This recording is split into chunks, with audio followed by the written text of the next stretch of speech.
ಗಂಡ ಹೆಂಡತಿ ಮಧ್ಯೆ ಕೂಸು ಬಡವ ಆಯಿತು ಅನ್ನುವಂಥ ಒಂದು ಗಾದೆ ಮಾತು ನೀವು ಕೇಳಿದ್ದೀರಿ. ಆದರೆ ಇವತ್ತು ಆ ಗಂಡ ಹೆಂಡತಿಯ ಕೌಟುಂಬಿಕ ಕಲಹಕ್ಕೆ ಆ ಕೂಸೊಂದು ಬಲಿಯಾಗಿರ್ತಕ್ಕಂಥ ಏನು ಸ್ಟೋರಿಯ ಕಥೆಯನ್ನು ನಿಮ್ಗೆ ಹೇಳ್ತೀನಿ.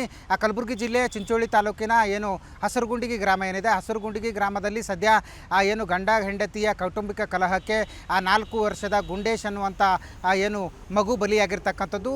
ಏನು ಕಳೆದ 3 ದಿನಗಳ ಹಿಂದೆ ಆ ಪತ್ನಿ ತವರೂರಿನಲ್ಲಿರ್ತಕ್ಕಂಥ ಮಗುವನ್ನು ಪತಿ ಆ ಸೋಮರಾವ್ ಏನು ಆಟವಾಡಿಸುತ್ತಾ ಮಗುವನ್ನು ಏನು ನಾನು ಹೊರಗಡೆ ಕರ್ಕೊಂಡು ಹೋಗ್ತೀನಿ ಅಂತೇಳಿ ಬೈಕ್ ಮೇಲೆ ಕೂಡಿಸ್ಕೊಂಡು ಹೋಗಿ ಏನು ಚಿಂಚೋಳಿಯ ಏನು ಮಲ್ಲಾಮುರಿ ಏತ ನೀರಾವರಿ ಯೋಜನೆ ಏನಿದೆ, ಆ ಏತ ನೀರಾವರಿ ಯೋಜನೆಯ ನಾಗರಾಳ ಆ ಜಲಾಶಯದ ಹಿನ್ನೀರಿನಲ್ಲಿ ಆ ಮಗುವನ್ನು ಏನು ಬಿಸಾಕಿರ್ತಕ್ಕಂಥ ದುರಂತ ಘಟನೆ ನಡೆದಿರ್ತಕ್ಕಂಥದ್ದು. ಆ ಸದ್ಯ 3 ದಿನಗಳ ಬಳಿಕ ಈ ಒಂದು ಏನು ತಂದೆಯೇ ಏನು ಮಗುವನ್ನು ಕೊಲೆ ಮಾಡಿರ್ತಕ್ಕಂಥ ಆಘಾತಕಾರಿ ವಿಚಾರ ಸದ್ಯ ಬೆಳಕಿಗೆ ಬಂದಿರತಕ್ಕಂಥದ್ದು. ಯಾಕಂತಂದರೆ ಕಳೆದ ಹಲವು ದಿನಗಳಿಂದ ಈ ಸೋಮರಾವ್ ಮತ್ತು ಕಲ್ಪನಾ ದಂಪತಿ ಮಧ್ಯೆ ಏನು ಕೌಟುಂಬಿಕ ಕಲಹ ಇರುತ್ತೆ. ಆ ಕೌಟುಂಬಿಕ ಕಲಹಕ್ಕೆ ಇಬ್ಬರು ಪದೇ ಪದೇ ಜಗಳ ಕೂಡ ಆಡಿರ್ತಾರೆ. ಅದೇ ಕಾರಣಕ್ಕಾಗಿ ಪತ್ನಿ ಏನು ಅಂತಂದರೆ ತವರಿಗೆ ಬಂದಿರ್ತಾಳೆ. ಯಾಕೆಂತಂದರೆ ಗಂಡ ಪದೇ ಪದೇ ತನ್ನ ಮತ್ತು ಪತಿಯ ಮಧ್ಯೆ ಇರತಕ್ಕಂಥ ಕೌಟುಂಬಿಕ ಕಲಹದ ವಿಚಾರಕ್ಕಾಗಿ ಪದೇ ಪದೇ ಜಗಳ ಆಗಿರ್ತಕ್ಕಂಥದ್ದು ಮತ್ತು ಮಾನಸಿಕ ಮತ್ತು ದೈಹಿಕವಾಗಿ ಹಲ್ಲೆ ಕೂಡ ಮಾಡಿರ್ತಕ್ಕಂಥದ್ದು. ಹೀಗಾಗಿ ಆತನನ್ನು ಬಿಟ್ಟು ಆಕೆ ತನ್ನ ತವರು ಮನೆಯಾದಂಥ ಹಸರಗುಂಡಿಗಿ ಗ್ರಾಮಕ್ಕೆ ಬಂದಿರತಕ್ಕಂಥದ್ದು.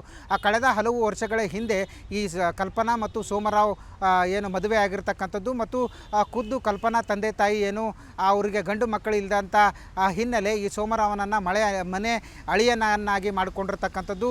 ಆ ಮನೆ ಅಳಿಯನನ್ನಾಗಿ ಮಾಡಿಕೊಂಡು ತಮ್ಮದೇ ಗ್ರಾಮದಲ್ಲಿ ಇಟ್ಕೊಂಡಿರ್ತಾರೆ. ಆದರೆ ಅದು ಕೂಡ ಆತನಿಗೆ ಇಷ್ಟ ಇರಲಿಲ್ಲ. ಹೀಗಾಗಿ ಏನು ಮತ್ತೆ ಪತ್ನಿಯನ್ನು ಇಲ್ಲ ತಮ್ಮ ಸ್ವಂತ ಗ್ರಾಮಕ್ಕೆ ಕರೆದುಕೊಂಡು ಹೋಗ್ತೀನಿ ಅಂತೇಳಿ ತನ್ನ ಗ್ರಾಮಕ್ಕೆ ಕರೆದುಕೊಂಡು ಹೋಗಿರ್ತಾನೆ. ಅಲ್ಲಿಯೂ ಕೂಡ ಪತ್ನಿಯೊಂದಿಗೆ ಜಗಳಾಡಿ ಮತ್ತೆ ತವರು ಮನೆಗೆ ಪತ್ನಿ ವಾಪಸ್ ಬಂದಿರ್ತಾಳೆ. ಆದರೆ ಕಳೆದ 3 ದಿನಗಳ ಹಿಂದೆ ಏನು ತವರು ಮನೆಗೆ ಬಂದಂಥ ಪತಿ ಏಕಾಏಕಿ ಪತ್ನಿ ಮತ್ತು ಮಗುವಿನ ಮೇಲೆ ಪ್ರೀತಿ ತೋರಿಸುವಂಥ ನಾಟಕ ಆಡ್ತಾನೆ.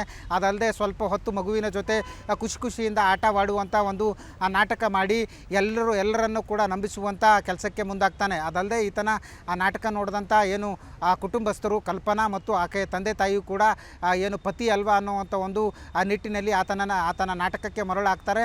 ಹೀಗಾಗಿ ಏನು ಅಂತಂದರೆ 4 ವರ್ಷದ ಗಂಡು ಮಗು ಏನಿದೆ, ಆ ಗಂಡು ಮಗು ಗುಂಡೇಶ್ನನ್ನು ತನ್ನ ಪತಿಯ ಜೊತೆ ಏನು ಹೊರಗೆ ಹೋಗೋಕ್ಕೆ ಕಳಿಸ್ತಾರೆ. ಬೈಕ್ ಮೇಲೆ ಸುಮಾರು 2-3 ಕಿಲೋಮೀಟರ್ ದೂರದಲ್ಲಿರ್ತಕ್ಕಂಥ ಈ ನಾಗರಾಳ ಜಲಾಶಯದ ಏನು ಹಿನ್ನೀರೇನಿದೆ, ಆ ಹಿನ್ನೀರಿನ ಬಳಿ ಬಂದು ಏನು ಮಗುವನ್ನು ಏನು ಆ ಹಿನ್ನೀರಿಗೆ ಹಾಕಿರ್ತಕ್ಕಂಥ ಘಟನೆ ಸದ್ಯ ಬೆಳಕಿಗೆ ಬಂದಿರತಕ್ಕಂಥದ್ದು. ಆ ಘಟನೆ ಆದ ನಂತರ ಏನು ಖುದ್ದು ಏನು ಆ ಮಗುವಿನ ತಂದೆ ಸೋಮರಾವ್ ಏನಿದ್ದಾನೆ ಆತ ಯಾವುದನ್ನು ಕೂಡ ಹೇಳಿರಲಿಲ್ಲ ಮತ್ತು ಎಲ್ಲವನ್ನೂ ಕೂಡ ಮುಚ್ಚಿಟ್ಟಿದ್ದ. ಸದ್ಯ ಪೊಲೀಸರ ತನಿಖೆ ವೇಳೆ ಸದ್ಯ ಈ ಒಂದು ಆಘಾತಕಾರಿ ಘಟನೆ ಹೊರಗೆ ಬಂದಿರತಕ್ಕಂಥದ್ದು.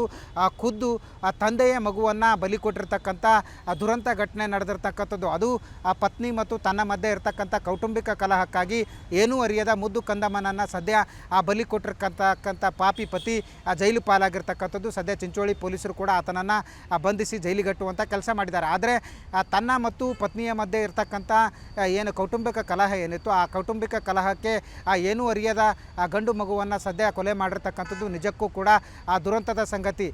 ಈ ಒಂದು ವೇಳೆ ಏನು ತಂದೆ ತಾಯಿಗಳು ಏನಿದ್ರು ಅಂದರೆ ಕಲ್ಪನಾ ತಂದೆ ತಾಯಿಗಳು ಏನಿದ್ರು ಈ ಸೋಮರಾವ್ನನ್ನು ಆ ಮನೆ ಅಳಿಯನನ್ನಾಗಿ ಮಾಡಿಕೊಂಡಿದ್ರು. ಯಾಕೆಂತಂದರೆ ಇಬ್ಬರು ಹೆಣ್ಮಕ್ಳಿದ್ರು ಕೂಡ ಆ ಮನೆಗೆ ಗಂಡು ಮಕ್ಕಳಿಲ್ಲ ಅನ್ನುವಂಥ ಒಂದು ಕೊರಗು ಅವ್ರಿಗೆ ಕಾಡ್ತಾ ಇತ್ತು. ಹೀಗಾಗಿ ತನ್ನ 2ನೇ ಪುತ್ರಿಯ ಏನು ಪತಿಯಾದಂಥ ಸೋಮರಾವ್ನನ್ನೇ ಅವರು ಮನೆಯ ಅಳಿಯನನ್ನಾಗಿ ಮಾಡಿಕೊಂಡಿದ್ರು.